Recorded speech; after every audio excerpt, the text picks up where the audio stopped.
Welcome to the first 2026 Discovery video.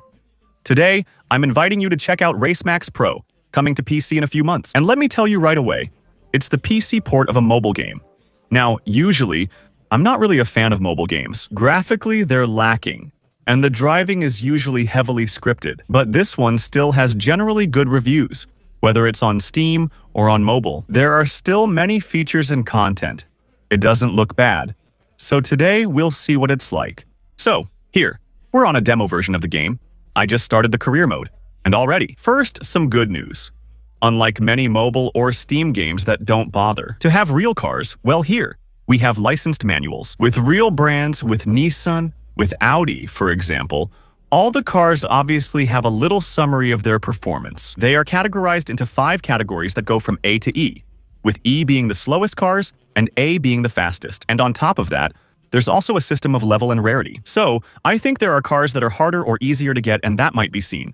What is a mobile game? Paid ones. We'll see later. Well, we're going to go with the Nissan, because usually, the Nissan is a car you can customize a lot in games. Since it's customized in the game, I think we should choose a Japanese car to make the most of it. So for now, since it's really the beginning of the game, I think the game is going to guide us a little bit in what we have to do.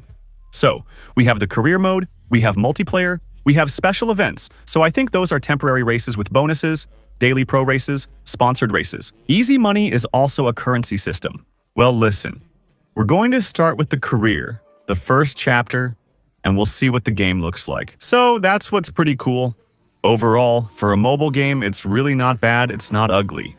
Obviously, we can see that it's not Forza Horizon either, clearly in terms of graphics, but it's acceptable. I think that, compared to a lot of other games, well, it's actually pretty good. So now, clearly I'll read your comments right away. As for the driving aspect, in my opinion, we're dealing with a pretty standard mobile game physics, where everything is a bit simplified. The sense of speed isn't crazy. And I think that, overall, you should be able to get through most of the turns by drifting a little, like you would in Need for Speed Payback or Need for Speed Heat. It can be a bit unsettling afterward. Honestly, for a mobile game, it's not that bad. So there's an upgrade system, I guess that's for car improvements. Yeah, that's it. You can upgrade your car here. It costs 1,000, and it gives a small overall boost to all the stats and the performance index. There are several stages. I'm not sure if you can later choose exactly what to modify. Oh yeah, okay, I see. Okay, engine at the bottom, upgrade, that costs 2,000. Okay, turbo 2, nitro, weight, tires. Okay, so I guess there's a way to make pretty high-performance cars out of any model. Also, a customization set. Maybe it's a little less rich than I thought, because I saw some little screenshots where I thought you could modify, for example, the body kit of the car or something like that. And I get the feeling now, in the end, that it's not necessarily the case. Sure, we have a little bit of customization. Paint, stickers, rims, for example, which you have to buy with in-game dollars. I noticed a second currency, the G's at the top right, which I believe is the paid currency you can buy to progress faster. So, you can switch the rims, their colors, the calipers, the camber, so you can have wheels that are more or less tilted. The spoiler. It depends on the models. For example, my car doesn't have a spoiler. I'll show you the car list since there are several models I haven't shown yet. With some cool stuff, right? It's true, I don't know why. But mobile games consistently have denser car lists, often with more niche options. There you go. For example, having the Valor is pretty nice. It's not a car you see in a lot of games from Audi. Well, here, it's a bit more traditional. I'm showing you everything, just to see if there's anything that stands out. There are actually several cool things, like Little Utopia, a rare car in games. Nissan is more classic. Naran, I don't know this brand or where it's from. It seems like a concept since there's a good selection, right? I think there are over 80 or 90 models.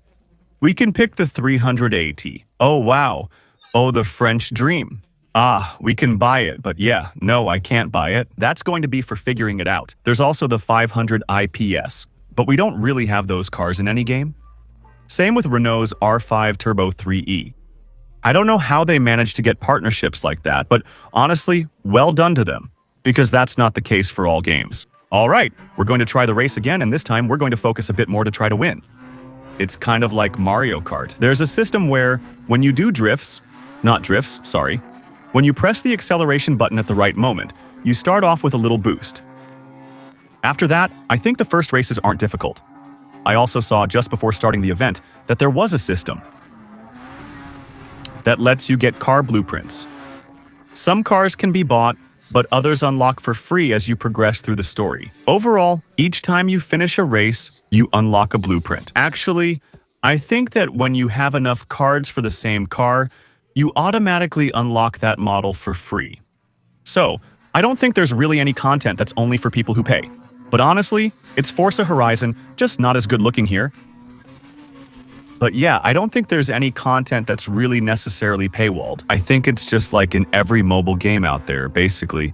When you want to progress faster and you don't feel like grinding, you can just pull out your credit card and, well, go faster. It's that simple. But still, sometimes you need to slow down and all, you know what I mean? We're not on. For example, in the Fast Furious game we tested recently in a video, every turn was taken at 280 km/h. You never need to brake there, even if it's easy. In real life, you wouldn't, but here you could take it at 180 with a Nissan. Anyway, there's a minimum amount of skill involved. I think in multiplayer, you can definitely be better than others if you really put effort into playing. You see what I mean? So, we've unlocked a bit of cash, and with that money, we'll actually be able to buy an upgrade. There you go. Upgrade the engine, for example, or the turbo. So at the beginning, the game guides us. Ah, wait, there are performance parts with rarity levels. Alright, okay, well, that's pretty cool, it's quite nice. And what about other parts? For example, I don't know. I don't think so. I'm still not sure how it works. Turbo. Go ahead. Turbo. Upgrade. There you go. And does it have other things I can buy? No. Well, actually, let's test the drag. Let's see how it goes with the Nissan.